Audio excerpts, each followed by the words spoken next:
I'm Vince Ross. Welcome to FAMU Now on Sirius XM Channel 142 HBCU. Here with me in the Florida A&M University School of Journalism and Graphic Communication is the 1984 Women's 4x400 Relay Team of Mary Jones, Pamela Porter, Vogel Newsome, and award-winning Fox Sports reporter Pam Oliver. The quartet won the 1984 Mid-Eastern Athletic Conference titles in the 800 and 1600 meters. They also qualified for the Association of Intercollegiate Athletics for Women Outdoor Nationals in the 1600-meter relay, where they advanced to the finals, earning All-American honors. Ladies, thank you, and welcome back to FAMU. Thank you. Thank you. So first of all, how does it feel to be honored with an induction into this 2016 class of FAMU Sports Hall of Fame? And that's an open-ended question to all of you. I know it feels long overdue, different. I think, for this group. We were really badasses too, and it was just special. This is special because it's all of us. Mm-hmm. We're the ones who, the blood, sweat, and tears that goes into, forming that kind of group. And I think there was not one person who was like greatly better than the other one. We were all sort of right there together, and so for all of us to be in at this, I think it's really special because we did special things. Yes. So you said long overdue. Is this something that you all expected when you were here at FAMU, when you were breaking those records and winning titles, or is something more in retrospect once you graduated and you kind of expected to come? Well, I always had a dream of being in the Hall of Fame, but being in school at that time, I never envisioned that it would come. I don't think we all had that on our minds, but when it happened, and when we got that call, it was an honor. Fantastic. Mm-hmm. It was an honor.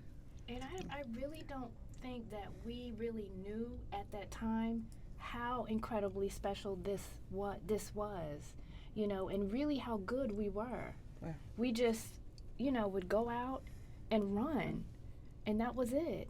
And win. Mm-hmm. And that was it. And I don't think we really understood or really knew how really great we were. But how everybody stayed?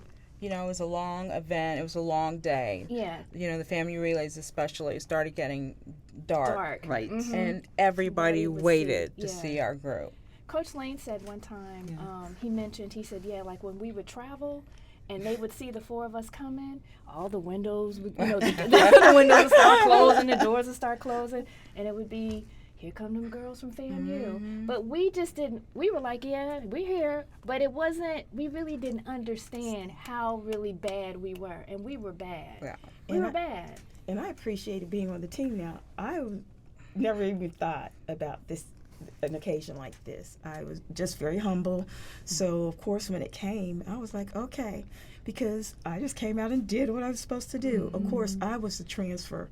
I started out at Mississippi Valley State University, but I was determined to go to HBCU. So when I came on board, it was so interesting because do y'all remember when we went to Jackson, Mississippi? They hadn't really heard about Florida A&M University, but even when I was at Valley on that 4x400. So when we went there, Valley was like one of the top teams to win, and we went in there and smoked the SWAC. That Coach That Brown, could be like a bumper sticker. Yeah. That Smoke Coach- the SWAC. Was that something that So- influenced you all, was being at a HBCU and wanting to represent so proudly for your university together? Not only that, not only representing for our university, but we had a coach we were extremely proud of and wanted to please. Yeah. And he expected nothing but greatness from us. So disappointing him was not an option for us. So, and that might not have been obvious, but, he let you know when you didn't give your best, and we just made sure that's what we tried to do. Mm-hmm. Were you all involved in any other activities on campus while you were here? Active in Track any other was a sports? job. Yeah, track was a job. Track was A full-time a job. Track was a Yeah. job. But while track was a job, I kept my radars on as to what was going on around the campus. So if I heard something in the newspaper, something in regards to the team, because I was always into what I call civil rights work, so I kept an active eye open to a lot of things. And when issues came up, maybe on the side or behind the scenes, y'all remember Peaches? Yeah. It's something Peaches and I did. And let's just put it this way: when they got through taking the things down that I had posted up around campus, she only helped because she thought she was leaving the next day, going back to Atlanta, Right. thinking she was going to leave me here by myself. But yes, One thing special about Vogel, she not only ran the 4x4, she long jumped and ran the 400-meter hurdles. not the hurdles. Yeah, you did. No, Where was I? I didn't run the hurdles. You did run the You ran the 400-meter fourth. hurdles. I thought you ran the hurdles as No, well. ma'am, I did. I would love to, but I did not run They're the giving hurdles. you too much credit. Huh? That's what I thought as well. I thought you ran sometimes. But that long Yeah. jump took. The long jump. I never. I Okay. wanted to There be you a go. hurdler, but I didn't know how to hurdle. You all did other individual Right. We Yeah. did. things Yes. within track and field. Yes. How important was the bond that you all shared as teammates in the relays and what is, for the most part, an individualistic sport? We were competitive. Yeah. Like Pam said, we were in it to win it. So it's not like you go out there and say, well, I respect my teammates so much that I don't want to beat her. You wanted to Be drum her in the best. ground. Yeah. And then you're right there to congratulate each other after it's over. Great meme, very proud. Yeah. That's one thing Yeah. about us, we are proud of each other. Right. And And even we always, if we ran the open, I think most of the time, all four of us probably ran the open at a meet. So we were always in the finals together, or the 200. Maybe half of us, maybe Mary and Vogel ran the 200, or Pam would run the 200, or I might run the 200. And the But we always, 9 times out of 10 would end up in the final together. So it was about not only individually winning, but making sure that we all cross 1, 2, 3, 4. It's But- that, But not only that, but when I came here, yes, I did run the open 4. But when I got here, they just had so much talent. No. But I don't didn't let her really- fool you, because she used to train with the guy. When Vogel first came here, did. she would train with the guys, and I'm like, Was that something She that would- was unheard of at that time? Not necessarily. I mean, she just looked physically strong and fast, and she was like, "What are y'all doing? Come on!" And she would get behind the guys and train with the guys, and that was very intimidating because she was just so strong. But we got it after a while. I was like, okay, she want to beat the best. She had to train with the guys, Yeah. to get to be strong. But she was intimidating to me when she came, when she transferred But in. Mary too, when she first came to FAM, I think highly recruited. Yeah. Would you say? And she chose Florida A&M, and she's, not Fast. physically imposing. Just she fast. she still is. She was like a rail, but that girl, ooh, She didn't get Exactly. tired. A rail that when I Yeah. saw her, I'm like, Tired. She didn't get Yeah. tired. when She I didn't saw get her, tired. I was like, can she run? And Yes. I learned. She didn't Yeah. say, she didn't have to say anything. I will show you. Yeah. She crossed the Very line humble. and just Yeah, very "Hi," humble. You all were ultra competitive, as you said. I'm sure you lined up for a lot of races amongst each other. I have to ask, who was the absolute fastest when you were Dependent on the Depending day. depended on the day. day. It depended really- on the day. And then, like I said, because now when I was at Mississippi Valley, I did do the 400, but when I came here, they had so much talent. I kind of got bumped up to the 800 meters. You remember, I would always run the 800 meter leg. We're like, In poor fact, girl. it was the 800 meters. Aw, It how was 800 unfortunate. Well, I got meters. stuck Wait a there minute. too, though. But it was the 800 meters that I went to the 1988 Olympic trials in. Okay. And how was Yeah. that experience? It was a nice experience. I wanted to go all the way, but I got eliminated at the trials. Yeah. So, Yeah. But it she was made You made it out of your Yeah. first Yes. heat. You made it out of the first heat. No. well, let's just put it this way. I wanted to go all the way. That was the goal. Okay. Well, speaking And of, we all qualified. Yes, Some we of us did. went, some of us, but we all qualified. And that, again, is the depth of this team. Yes, we did. And we all qualified in one event or the other, 400, 200. well, speaking of long things jump. you guys did when you left FAMU, how did your experiences here at FAMU, both on and off the track and field, influence things that you did in your professional and personal lives moving forward? I think for me, it was, I think the year that we ran, and especially for the person that we ran for, Coach Lane, it was hard. Practice was hard. Training was hard. It wasn't, Every we would single walk time. around saying, "Are you supposed to not feel your legs or throw up a lung?" Like, it was really, really Yeah. hard. And the great thing about it is that we just went out there and did it. And I'm talking about the entire team, not just us. So that the ability to work that hard, transcended college for me. You know, to get in there, whatever you decided to do, just work really, really hard at it. Don't complain about it. We didn't complain. Well, we did. Well, we did.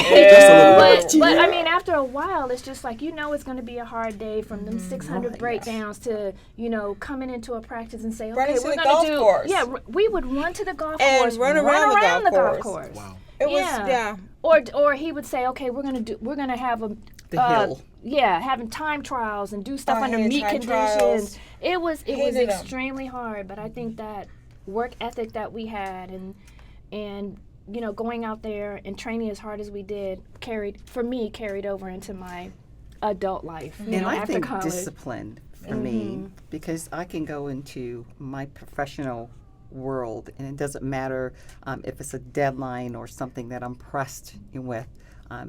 I'm never panicked. Composed. Because Thank I think this experience assisted that. So, and we Made you would tough. go, and you know, we ran indoor and outdoor season, and you know, indoor season job, at that wasn't time. it? It was a job, and we would go from Great job. wherever to a 180-meter banked wood track to a cinder track to a 300-meter indoor track to a rubberized track during indoor season.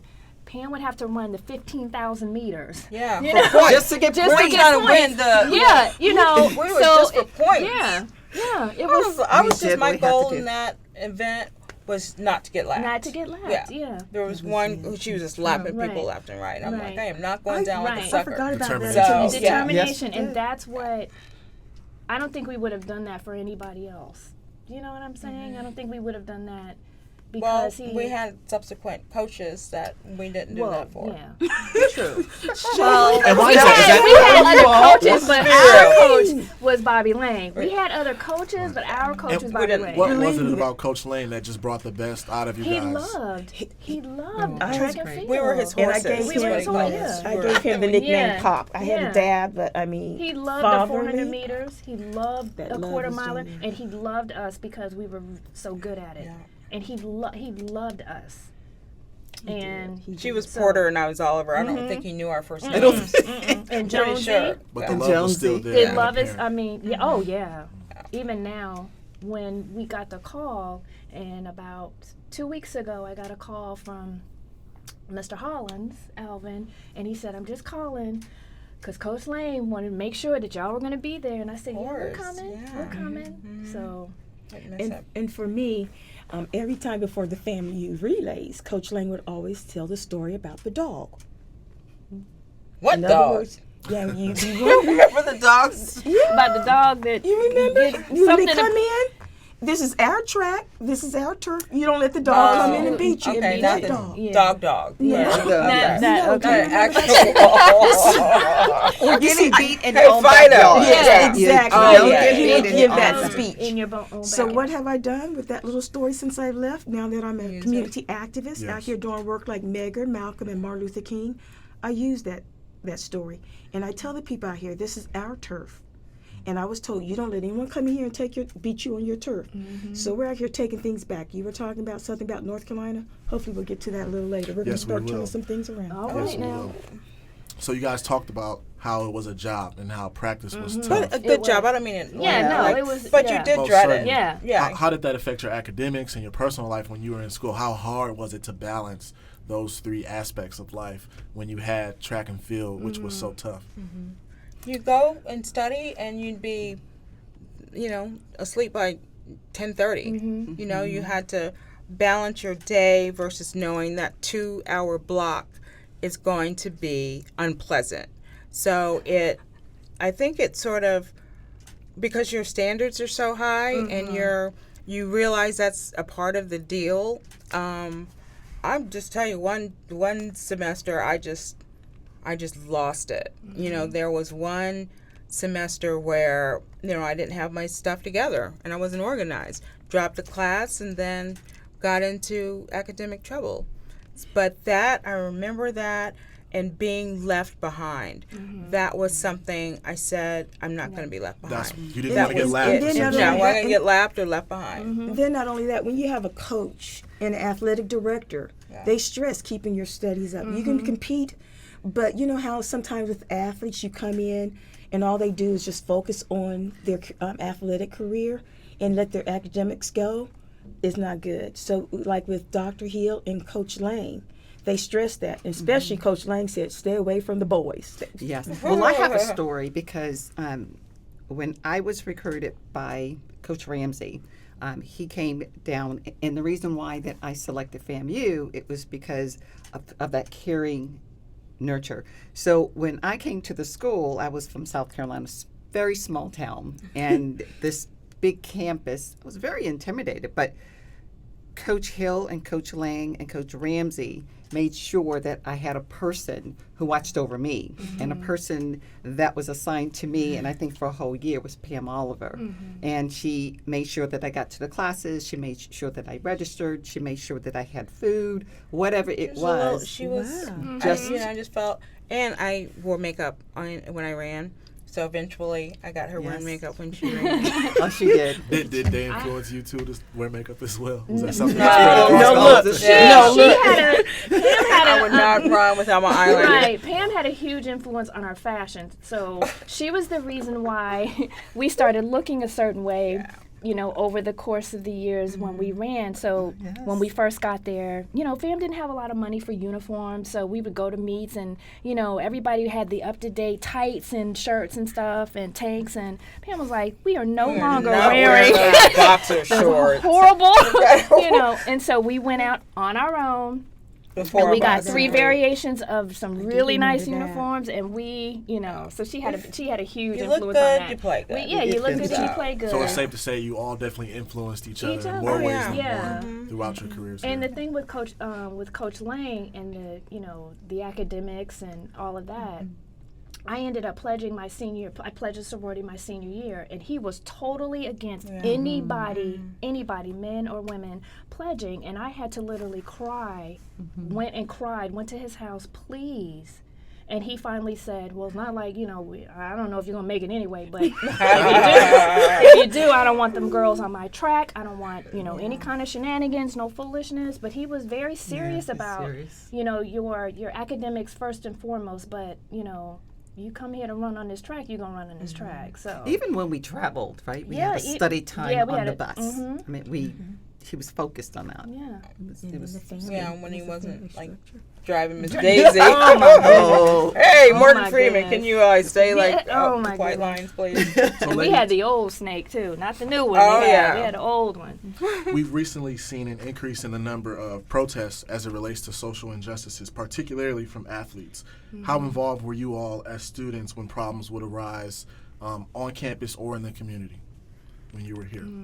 Well, as I shared earlier, I did a lot of things behind the scenes, and that's how I am today. But now it looks like I'm being pushed out in the spotlight to a point where I am being asked to perhaps start doing some television and radio shows in Atlanta and in Chicago, but to address those issues because it's just ridiculous. My background, when I left here, I did work corporate, but for the past 10 or 15 years, I've been working for these big prominent white law firms as a paralegal. So now I'm getting out here, putting to work what these white lawyers taught me. They know me very well in the circuit, but just like the North Carolina incident, I mean, I get calls about different things. Well, for instance, you know they're going to invoke martial law. No, sir, they are not. No, ma'am. They're going to, the government, listen to what I'm saying, baby. And I do it nice, pretty pleading or document and put it up on my blog and forums for people to see, laying out the law. That was the intent, but we have a way of changing things. And just like with the North Carolina, those are things done to incite civil arrest so they can invoke that, so the Klan can have control. I'm aware who the puppet string pullers are.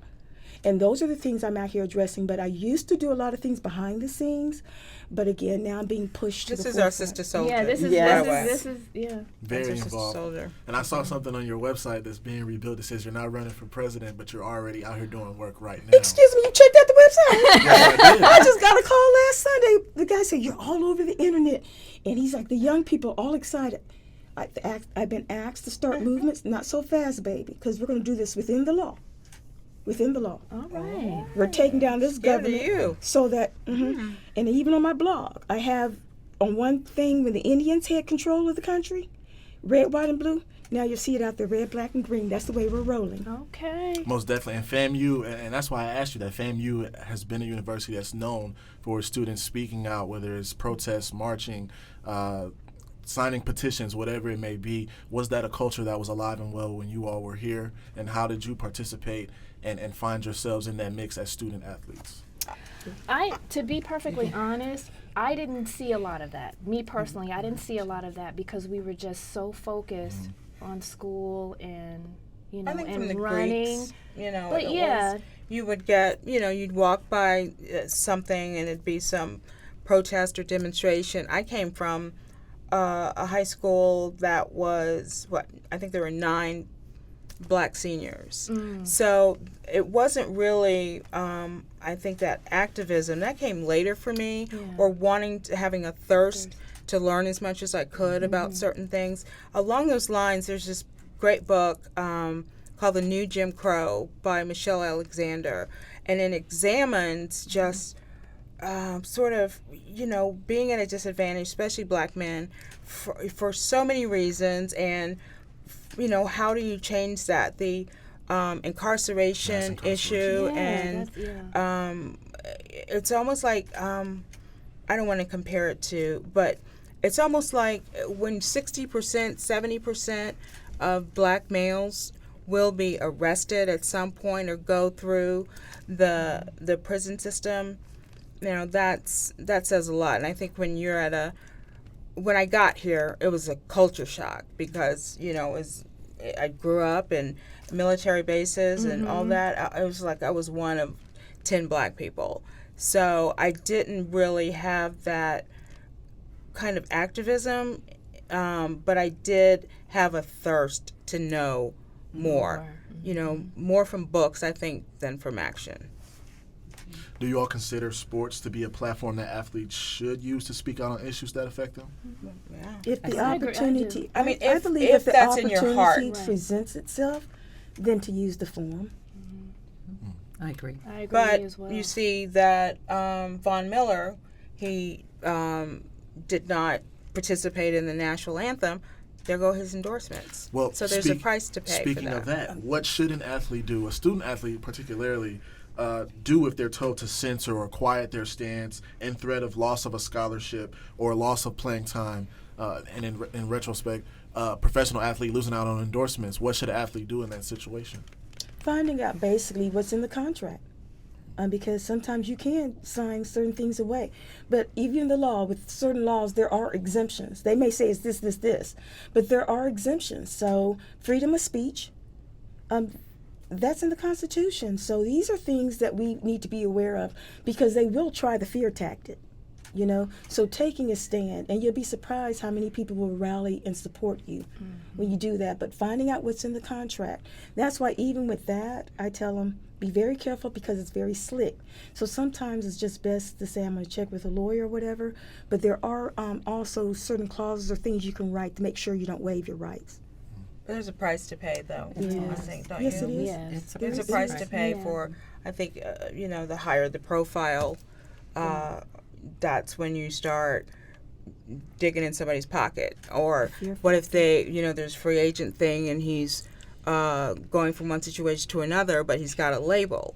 Where does Colin Kaepernick go from here? Right. And do you What's feel next it's worth for it? him? Do you feel it's worth giving up maybe notoriety, playing time, coaches who want to bring you into their locker room, endorsements? Is it worth it for standing on that It pedestal? just depends on the individual and what matters to To that them. person, what they're willing to risk, how they feel about their position, and if that's what they're passionate about. But in sports, it's image, it's don't rock the boat, it's how you represent to potential corporate people and advertisers. Yes, like she said, the corporate people in fear, they play the fear factor because I know how I was impacted when I worked corporate, then how I was impacted when I worked law. But one thing I would not do was compromise myself, nor my integrity, nor would I stab African American or a person of color in the back to climb the corporate ladder. Did it come with a price? Yes, it did. But that's the way, and that's the reason why I am who I am today. Because let people know, before integration, desegregation, we had our communities, we had Black Wall Street. But when you allow that to change or the system to come in and take over, then they start controlling. No, realize our accomplishments. And let's do that. And that's why we're out here restoring a lot of our Black communities, network with the right people that's not afraid of this system. And we're building Black Wall Street. And speaking of the system, is it... And Go can ahead. I say this? Yes. Because maybe, and she's passionate, and maybe that person that's so passionate can assist those who want to speak up, and maybe moving forward, he will not lose his endorsements because maybe you're writing the book or you're rewriting the book. So it is, I think you have to be passionate about it, but you got to be careful because there are lives that Yeah, you, that's why I was saying Yeah. it comes with a price, because they have come after my job. I can go to another law firm. They will call up the law firm. This big, huge law firm, Baker Donaldson, Bierman, Caldwell, Berkowitz, is running everything and get me. I deal with them. I deal with them. I pull off the hoods like Malcolm X said. There's going to come a time that if the federal government doesn't do it, we're going to do it. And at that time, even when I was just a little toddler. But you're going to have the audacity to come after me, as I shared with the FAMU Relay women in 2011. When I left FAMU, if you would have told me in 2008, I would have been up in D.C. in December 2008 after Obama won, I would have just laughed. But if you would have told me that this government was going to try to destroy my life, I said I would have told you then. They're fighting a losing battle. Will we ever be at a point where we can change the system itself and the things that we talk, the prices we have to pay, if we continue to acquiesce and give ourselves willingly to the status quo? I think it's being chipped at. Yeah, little by little. Little bit at a time. Little bit at a time. But it's just a matter of, is this ball rolling, and now will it gain some steam? And I think athletes, especially when you've always been one, you're really kind of dedicated to what's right in front of you. And I think if you make it your business to learn more about issues, then there are enough hours in the day to be an athlete, be an activist, being informed, and then making your choice. But a lot of these big name guys are not going to risk $100 million worth of endorsement money, or that's just a reality. They're not going there. And then just sitting here too, we have the military background. My dad was military. So believe me, I've learned a lot. But I'm networking with people, also networking with the nation. Like I said, we're working behind the scenes. You were warned. Get it together or else. Ladies, I want to thank you so much for joining me. Congratulations Thank again you. on your induction into the FAMU Sports Hall of Fame. Thank you. Yay. Very good. For FAMU Now, Sirius XM Channel 142 HP.